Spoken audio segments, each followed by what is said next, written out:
Let's go.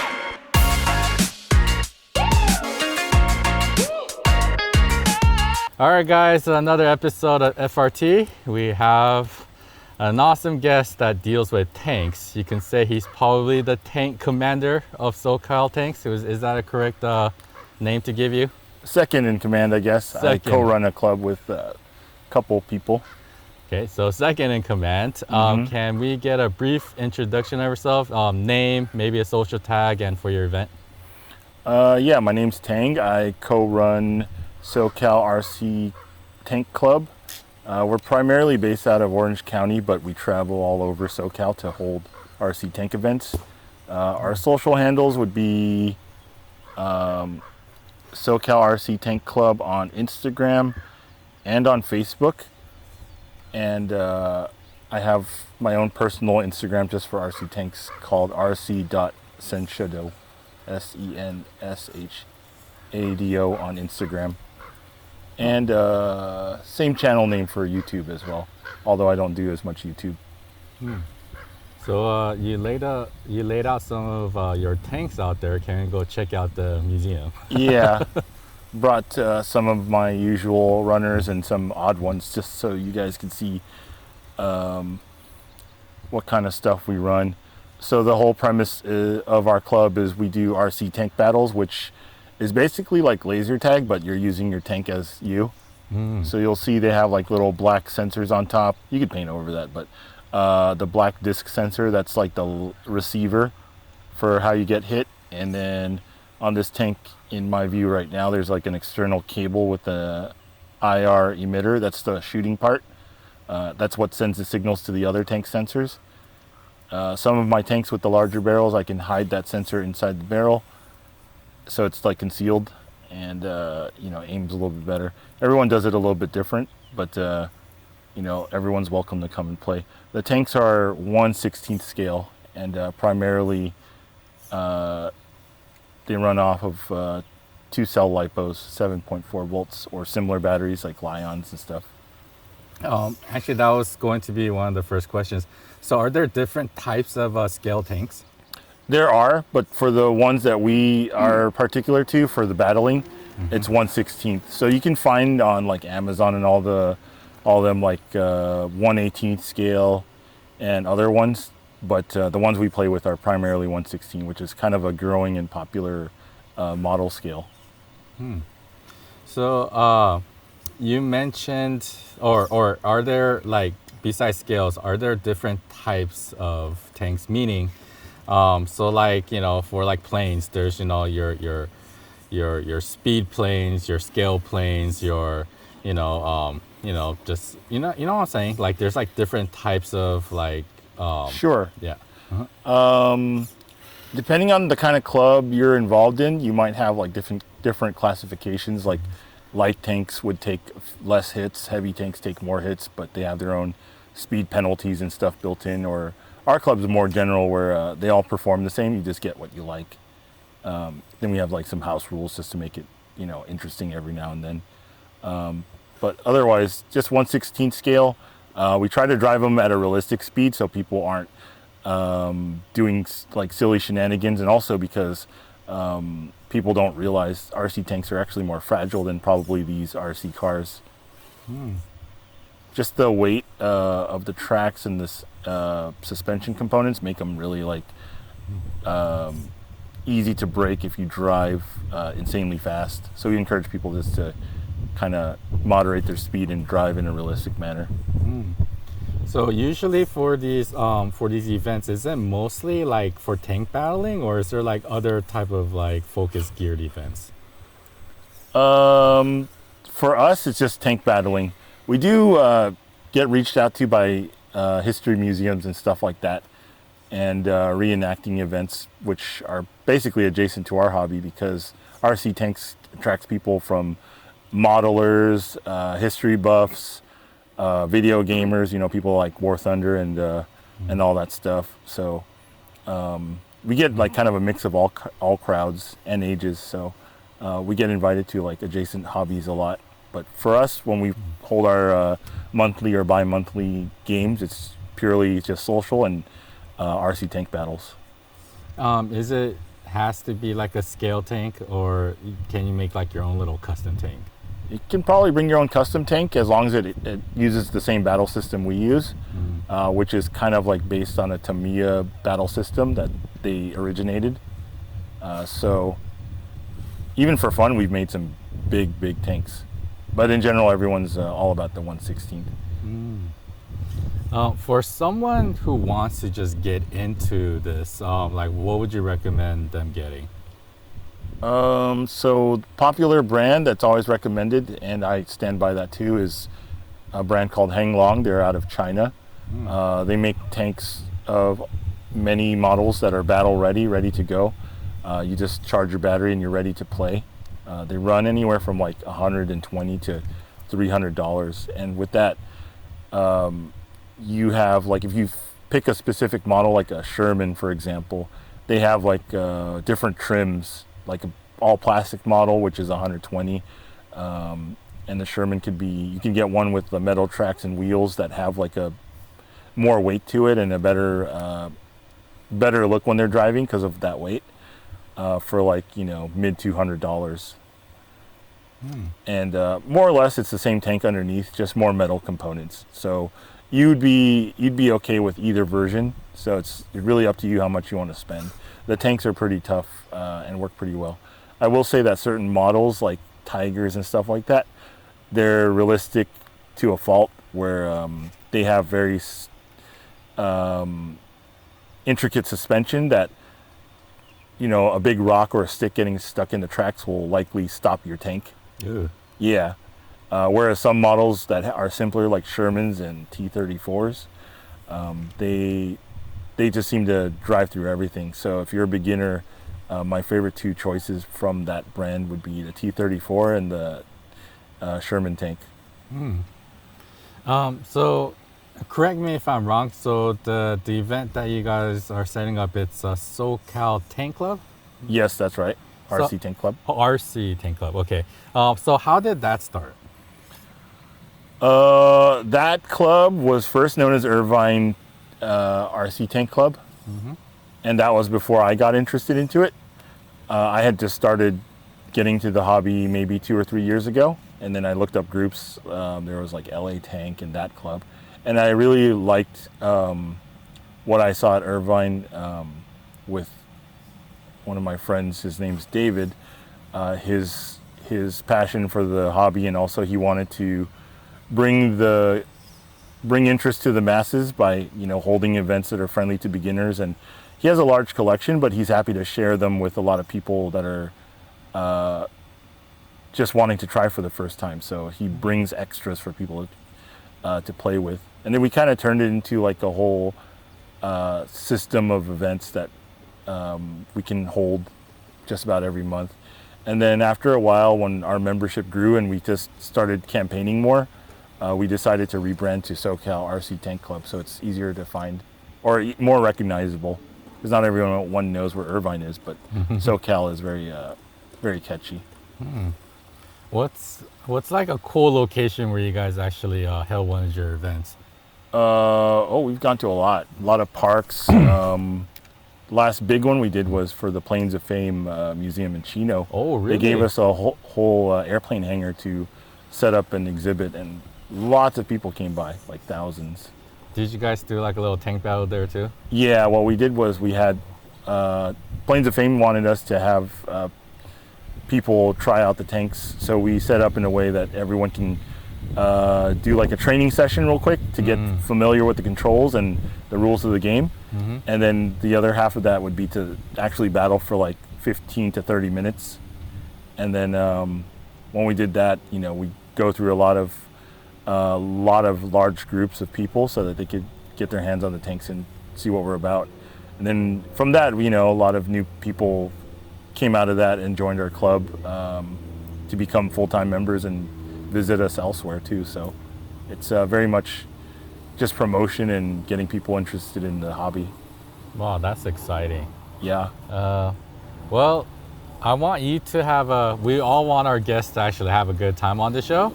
So yeah, go ahead and you can even go up those hills, you know, where, yeah, you could go up that way too. And there's a person with a dog. to your left. And dogs look like big dinosaurs in the scale. You could go straight ahead and just go up there. I'm used to tank scale, so I'm like trying to drive it very careful, even though I know the suspension on this guy's gonna be able to handle it. Yeah, it'll just eat it. And they tend to not roll over as much either, so it should be fine. Whoa, what is this? It's like a little. This rock looks very interesting. Is that a rock? Or is it a concrete slab? Oh no, it's a flat slab. Oh crap! I'm on somebody. All right. You could jump off of this. I don't know if you want me to jump off of it, but Go for it. I'll get you on camera. let me see if I can find the place to get on there. It looks like it's almost shaped like a UFO. All right, very careful. Okay, I found my ramp. I hear people, so I'm just gonna. No. Okay. I don't know what I'm looking at now, but it goes. Oh. Oh, I heard you. Oh, there you are. I don't know where I came from. Is that your back? So you gotta make a little U-turn, or you could just go out that way too. It doesn't matter. I'm running away from home. Well, here's a chance for your sales pitch here. What would you say to intrigue people to try tanks? Tanks in particular? Or I guess RC. What do you guys call it? Is it just tank battle or is it, okay? So, Yeah, generically RC tank battles. So you're Tank laser tag. tank laser tag, tank battles, tank laser tag. So here's your chance to give your best sales pitch to someone who's probably on the fence and wanted to try it. Okay, well, pitch to the adults. You got kids at home that are stuck on video games. You can get them out of the house and have them meet other kids and socialize and do fun things with a club. That's what we're here for. If you're a kid that's into War Thunder and that kind of stuff and want something a little bit more tangible, a lot of people have fun collecting and customizing their tanks the way they want. Like none of mine are like too fancy, but I've done them all by hand with what I learned. And then for people that just are into crafts and stuff like that and history, that's another great outlet. Like I didn't know that much about these tanks before I got into it. Now I'm like a big nerd about it, and I know how to airbrush, assemble models, do electronics and stuff like that. All just by putting myself into the hobby. So there's something for everyone, I would say. So come check us out. Even if it's not for you, we're still welcome to show you what we're about. You can always come see us. Now we hold like a battle every month. But in the summer months, we've been doing 2 battles a month, alternating weekends. So if you want to find us, just look on our Instagram or Facebook that I mentioned. So during one of these events, like how's like the layout? Like how big do you guys like set up, and what do you guys set up? So our normal we're almost like pop-up event style, So we go to a park like this. We try to find something with like cool terrain. And then we bring like a bunch of props, like model houses and things like that, to simulate cover and like give us like an interesting battlefield for us to drive our tanks through. So that way our battles aren't just like on flat static terrain. We are able to move around, hide behind things, use position. So it's a game of tactics also. So like. And then, you're asking about the format of the games. The most basic one is just basically elimination. Since it's like laser tag, so these tanks shoot and receive hits. Each tank, when you turn it on fresh, it has like 5 hits it can take before your life is over. So if you get hit 5 times from 5 individual shots, your tank will shut off automatically and make like a death sound, like it got struck by a shell. Oh. So they make sound effects, and then they, when you actually score a hit, the little sensor on top flashes a light to confirm you got a hit. And the tank, some models they shake when you hit them with the beam. Do you have unlimited ammo? Yes, you have unlimited ammo. Some fancier systems can be programmed to have like some custom properties, but we don't generally mess with that because it's too intricate. But that can be done. Now, these tanks are kind of modified in a way where like they're performing a little bit outside of how they're supposed to come out of the box. So there's no limit to how fast you can shoot. So a lot of clubs, including ours, impose an artificial limit for people to space their shots so you're not rapid firing. We have like a 5 or 6 second rule, and we just say like just cool it so that way people on the other side have a chance, because it's very easy to lose all 5 of your lives if you rapid fire from you and your buddy's tank into another person. Where do you guys usually stand? Like, do you guys can stand right above the tank, or is there like a little border where you guys gotta stand? Yeah, we set up a border. Sometimes we walk onto the field. Really depends on if it's like a lot of traffic or not. Some clubs discourage that. We're kind of 50-50. But generally, we're on the outside borders, and you're encouraged to follow your tank so you can have a better shot and also see what kind of cover you're using. So generally you play from the outside, but nothing wrong with following it too. So you're basically like, you have a bird's eye view of you and the enemy's tank. So like, how is that dynamic? Yeah, it's pretty tough sometimes, because some people, I think they aim better. Like for me, I put my infrared emitter inside the tank barrel, so I have a point of reference, but sometimes the way they come out of the box, it's kind of on another part of the body, and it's not very conducive to like natural aiming. It could be augmented with FPV stuff. I've seen for sale some of these with upgrades already for FPV, but I don't think those systems are very reliable or robust, like they overheat or whatever, compared to what we're using here right now. I think because we have like a lot of mechanical stuff to squeeze inside of a tank body, whereas a RC car is more freeform. You can like find custom enclosures or something, but we're limited by like the shape of our body and trying to make it still look like the real thing, so we're constrained by that. So if you want to take a look behind you, you'll see like a little spinning thing. So that's how we resolved the heating issue. A fan? External fan? Yeah, we added a fan. So it just constantly puts air through it. Right. But in an enclosed, this is a little spoiler, we're trying to find a waterproof solution for these two. But the only issue is those have to be fully like closed off, and there's going to be no airflow in there. So I mean, just something down the road. Maybe that water application camera might work for the tanks too, because now you guys could like sort of shove it inside and like not having to worry about it like sticking out or getting hung up on something. Yeah. So, yeah. I mean, some of us use GoPros and external cameras, but the FPV stuff's not common with us yet. But I could see this bridging a gap for another type of people that want like a more immersive kind of battle experience. So pretty good stuff. So I know this is gonna be weird because I'm like asking you on camera, but we were sort of discussing it off camera. Would you want to try this FPV system on your tank? Yeah, for sure. Right now. We could try. Okay, so we're gonna pause the interview here and we'll be right back. Maybe. Yeah, that should be fine. As long as Just so it has something to grab onto. Yeah. All right, we're back. Now Tang's in a tank. Now I'm gonna follow him around with the crawler. So tell me, how is it? It's like playing War Thunder from the commander view. This is insane.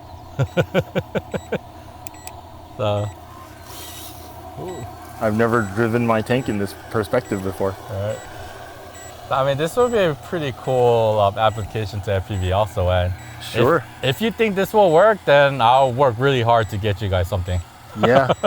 The tricky part is, as you've seen off camera, like how to mount it, because we're particular with our models. It's not like we make the models around the mods we want to run. We make the mods run around the model we want to simulate, For the turrets, for these 16 scales, is there anything that's sort of like, what's the word I'm looking for? Like standardized? Or are they all different for each model? I'd say 90% different. Oh crap! They're only okay. standardized for like the diameter of the gear for the turret, Uh-huh. and maybe like some internal components like the motor to lift the cannon, like I'm doing on my model here, and to turn the turret itself. So. Well, how is that? That's gonna be so weird because you could turn your head and you could turn the turret at the same time. Some models, the turret turns slower, so I would say this is an advantage in that I can see what I'm doing without having to commit my turret. And then I'll be like, oh, he's over here, or oh, they're over there. I'm gonna turn my tank that way. So I think it's cool. Yeah. Certainly valid. And even if I'm not the one in the goggles, I could drive for someone and they can experience it while I'm playing, you know. So I think it's pretty sick application. So overall, your entire FPV experience during today's interview, how is it? Really sick. Bam. It's a simulated rear shot. Pow. Oh, does the sensors actually register rear shots too, or no? Yeah, they register in all directions. Oh, like meaning like more damage, like less damage. Oh, no, they're all one okay. one damage level. So, Oh, okay. but you know, opponent can't shoot at you if you can't turn his turret fast enough. So, this would be ideal. Ah. Yep. Well, I got two more questions for you. So the second to the last one, do you want to give any shout outs to, well, besides your RC Tank Club, any shout outs to anyone? Sure.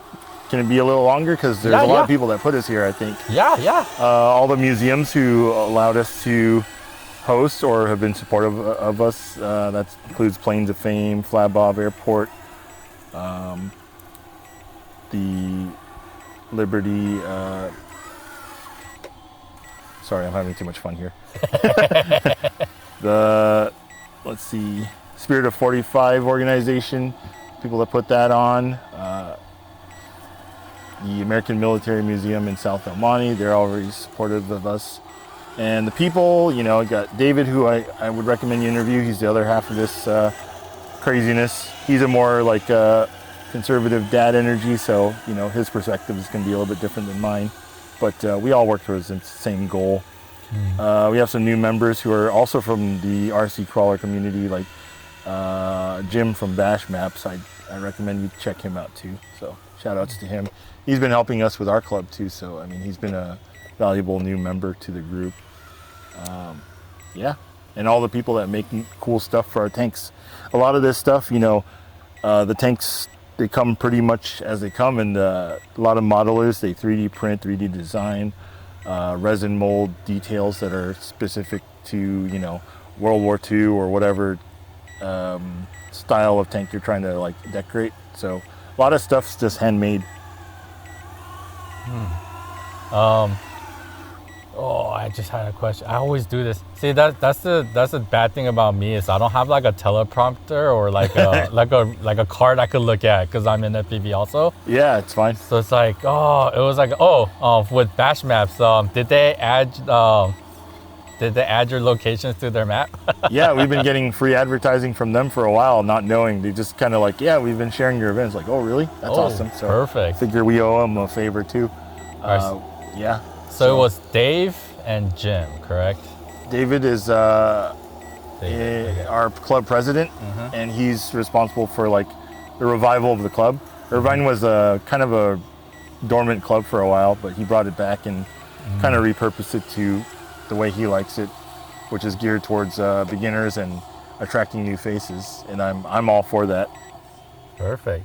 Well, any last thoughts, or you're waving? Any last thoughts or comments? I hope everyone enjoyed the content and appreciate you reaching out to us, giving us a platform to talk about our little niche thing. Ours is a smaller community than copters and drones and crawlers, so we're growing. Off camera, when you're showing me how the tanks work, I'm just being really honest. It's really cool, guys. So yeah, if you guys want to go check it out, if you're in the SoCal area, please go check out and you know, say hi to Tang and check out their event. Or if there is a local event in your area, go check it out. This is actually really, really cool. So Yeah, well, thank you, Tang, for your time. I really appreciate it. You didn't have to do this, so I really appreciate it. And yeah, I'm definitely going to be at one of your events too. So For sure. You're very welcome. Appreciate you guys. oh no, thank you for watching, guys. I'm driving off into the sunset now. All right, we're signing off. Oh man. Let's go.